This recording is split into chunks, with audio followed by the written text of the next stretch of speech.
स्वागत है आपका cyber5hub.in के एक और नए पॉडकास्ट में। आज हम बात करने वाले हैं ऑपरेटिंग सिस्टम के बारे में। इससे पहले हम किस टॉपिक पे बात कर चुके हैं, तो जैसा कि हम what is computer, hardware and software, types of computer, 5 types of computer और मेमोरी एक्सप्लेनेशन, और साथ ही हमने सेकेंडरी मेमोरी को भी कवर करा था।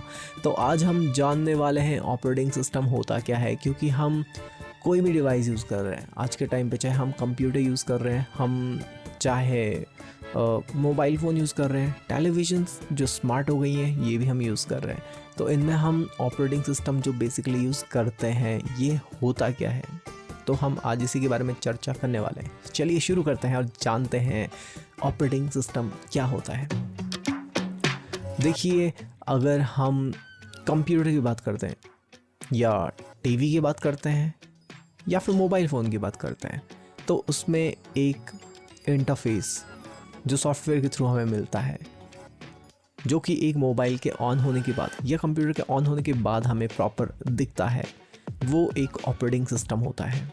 जैसे हम कंप्यूटर में माइक्रोसॉफ्ट का विंडोज़ यूज़ करते हैं, चाहे हम मैक बुक यूज़ कर लेते हैं, या फिर हम मोबाइल में एंड्रॉयड यूज़ कर लेते हैं, और चाहे हम टेलीविज़न्स जो कि स्मार्ट हो गई हैं उसमें भी यूज़ करते हैं काफ़ी ज़्यादा। एक तो लिनक्स बेस्ड ऑपरेटिंग सिस्टम आता है और दूसरा आता है एंड्रॉयड बेस्ड, या चाहे हम अमेज़ॉन का यूज़ कर लें वो भी एक एंड्रॉयड बेस्ड है।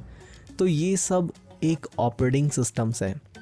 ऐसा समझ लेते हैं कि एक जो हार्डवेयर है उसको हमें कंट्रोल करना है, तो कैसे करेंगे? उसी के लिए एक डिज़ाइंड प्रोग्राम ही ऑपरेटिंग सिस्टम कहलाता है, ताकि हम कंट्रोल कर सकते हैं एक प्रोग्राम के थ्रू हमारे हार्डवेयर को। एग्जाम्पल के लिए समझ सकते हैं, जैसे कि एक साउंड जो वॉल्यूम का बार होता है, अगर मैं उसको घुमाऊँ, एक रिंग टाइप में, बटन टाइप में होता है, तो अगर हम उसको घुमाएं तो बहुत ज़्यादा कर लें साउंड फुल हो जाती है, और कम कर लेंगे तो साउंड बहुत कम हो जाती है। तो ऐसे ही उस चीज़ को अगर मुझे कंट्रोल करना है मोबाइल से, तो हम बटन्स के थ्रू कर लेते हैं।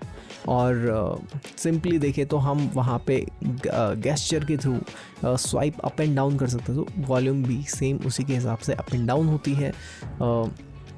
टॉर्च के लिए देख सकते हैं, जैसे हम टॉर्च यूज़ करते हैं, जो मोबाइल में फ्लैश लाइट होता है, तो उसमें भी हम एक क्लिक करते हैं, लाइट ऑन हो जाती है, और अगेन क्लिक करते हैं तो ऑफ हो जाता है। ब्राइटनेस के लिए जो हम स्लाइड करते हैं, सो ब्राइटनेस फुल हो जाती है और लो भी हो जाती है।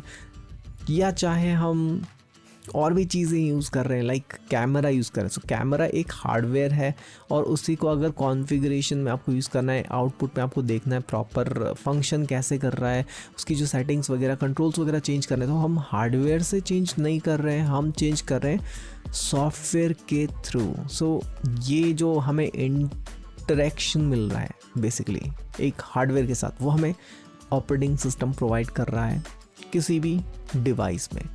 तो आई होप आपको समझ में आया हो कि ऑपरेटिंग सिस्टम होता क्या है, और ये बहुत अलग अलग टाइप के होते हैं। चाहे हम CD DVD प्लेयर्स देखें तो उनमें भी एक ऑपरेटिंग सिस्टम होता है जो कि लिनक्स बेस्ड होता है, क्योंकि लिनक्स की जो फैमिली है वो बहुत बड़ी है। लिनक्स में देखें तो हमें मिलता है उबंटू, या फिर फेडोरा, या फिर सेंटोस, ये हम सर्वर में यूज़ कर लेते हैं। बहुत सारे वेराइटीज़ हैं, बहुत सारे फ्लेवर्स हैं बेसिकली बोल सकते हैं लिनक्स में, और ये सिक्योरिटी के पर्पज़ पे देखें तो बहुत बढ़िया भी है। लाइट वेट पीसीज़ में भी काम करता है, और अच्छी चीज़ है ओपन सोर्स है, फ्री ऑफ कॉस्ट, इसका कोई चार्जेस नहीं है, तो आप किसी भी सिस्टम और डिवाइस में इसको इंस्टॉल करके चला सकते हैं। उसी में अगर आप कंपेयर करते हैं तो माइक्रोसॉफ्ट विंडोज़ एक ऐसा ऑपरेटिंग सिस्टम है जो आपको काफ़ी ज़्यादा रिलायबल लगेगा, और उसमें काफ़ी ज़्यादा प्रोग्राम्स मिल जाते हैं जिनको आप यूज़ कर सकते हैं हमारे या किसी भी कंप्यूटर में यूज़ करने के लिए, और ये आपको फंक्शन करने में काफ़ी स्मूथ लगेगा और काफ़ी इजी टू यूज़ है। इसीलिए माइक्रोसॉफ्ट बहुत ज़्यादा आपको फंक्शन होते हुए दिखेगा किसी भी कंप्यूटर में। और इसमें वैराइटीज़ प्रोग्राम भी जैसा कि मिल जाता है जो काफ़ी फेमस हैं या फिर बहुत ज़्यादा जो प्रोग्राम्स डिज़ाइन होते हैं, तो बेसिकली माइक्रोसॉफ्ट पे ही होते हैं, क्योंकि काफ़ी ज़्यादा GUI बेस्ड ऑपरेटिंग सिस्टम है जिसको हम ग्राफिकल यूज़र इंटरफेस भी बोलते हैं। यूज़र फ्रेंडली भी है, काफ़ी इजीली कोई भी इसको फंक्शन कर लेता है। सो ऐसे ही हमारा जो एप्पल का ऑपरेटिंग सिस्टम है वो भी काफ़ी ज़्यादा यूज़र फ्रेंडली है। लेकिन जो अगर आप लिनक्स देखें तो शायद वो इतना फेमस नहीं हुआ क्योंकि वो इतना ज़्यादा पहले यूज़र फ्रेंडली नहीं था। बट उसकी एक खासियत है कि सिक्योरिटी के मामले में वो सबसे बेस्ट है, क्योंकि आप उसे अपने हिसाब से कंट्रोल कर सकते हो। सो सिक्योरिटी हो, चाहे आपको एक पुराने से पुराने डिवाइस में फंक्शन करना हो, इसके अलावा आपको कुछ और तरीके से यूज़ करना है easily, like corrupt pen drives भी आप उसे फिक्स कर सकते हैं। तो बहुत सारी फैसिलिटीज़ प्रोवाइड करता है हमें लिनक्स। और वैसे ही जो माइक्रोसॉफ्ट है, तो आपको अगर यूज़र फ्रेंडली और इजी टू यूज़ करना है तो आप उसे यूज़ कर सकते हैं। और मैक OS जो बता दिए एक प्रीमियम क्लास में आता है, तो वो भी हम यूज़ कर सकते हैं। बट गेमिंग के लिए देखें तो गेमिंग के लिए बेस्ट आपका विंडोज़ बोला जाता है, जैसे Xbox वगैरह हम यूज़ कर लेते हैं। अभी स्टूडियोज़ वगैरह के लिए हमें यूज़ करना है तो वहाँ पे हम मैक यूज़ कर लेते हैं। और सिक्योरिटी पर्पसेस एंड सर्वर्स वगैरह, जैसे कि आप ऑनलाइन कई बार डाउनलोड भी करते हैं तो वहाँ पे बताता है लिनक्स सर्वर। तो सर्वर्स वगैरह में देखिए सिक्योरिटी के मामले में तो लिनक्स आप बोल सकते हैं कि काफ़ी ज़्यादा यूज़ होता है।